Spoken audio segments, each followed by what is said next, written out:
point de presse, le président du RASOP a condamné les incidents de la marche du 31 décembre.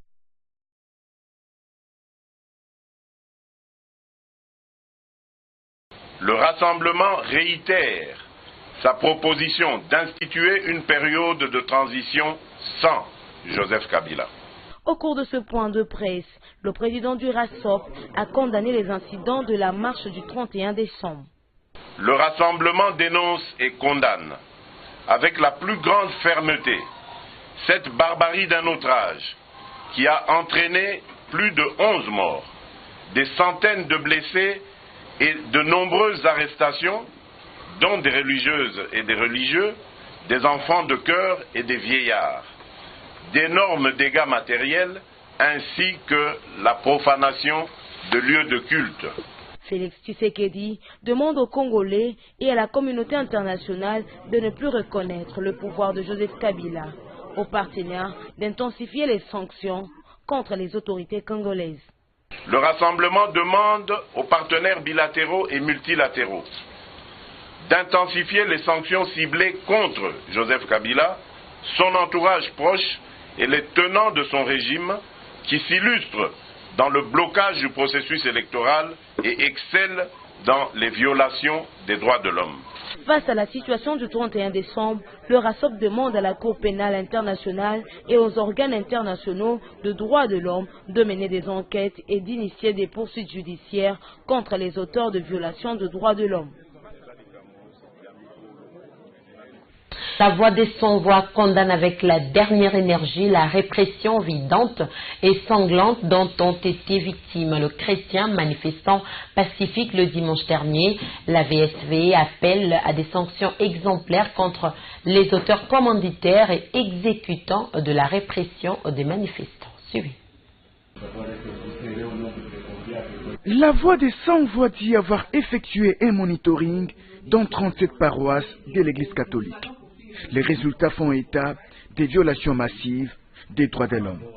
La voix des sans-voix pour les droits de l'homme est au regret de constater que les autorités congolaises ont une fois de plus terni l'image de la République démocratique du Congo en cette fin d'année 2017 en instrumentalisant des éléments des forces armées de la République démocratique du Congo, des agents de service de sécurité et de la police nationale à commettre des violations des droits de l'homme en lieu et place de garantir la sécurité et la protection aux manifestants pacifiques.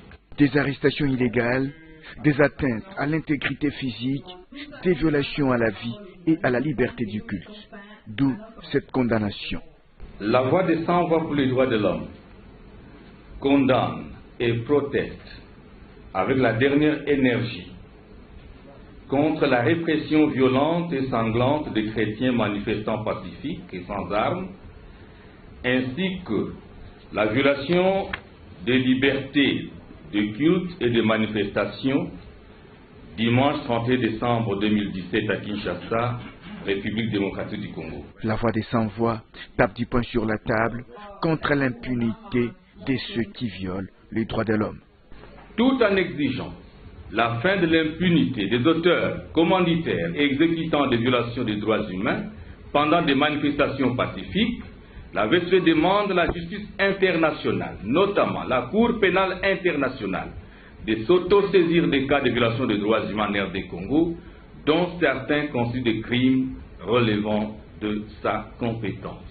La VSV félicite les casques bleus de la MONUSCO, dont les patrouilles à travers la ville de Kinshasa ont dissuadé ceux qui étaient décidés, dit-elle, à tuer les paisibles manifestants.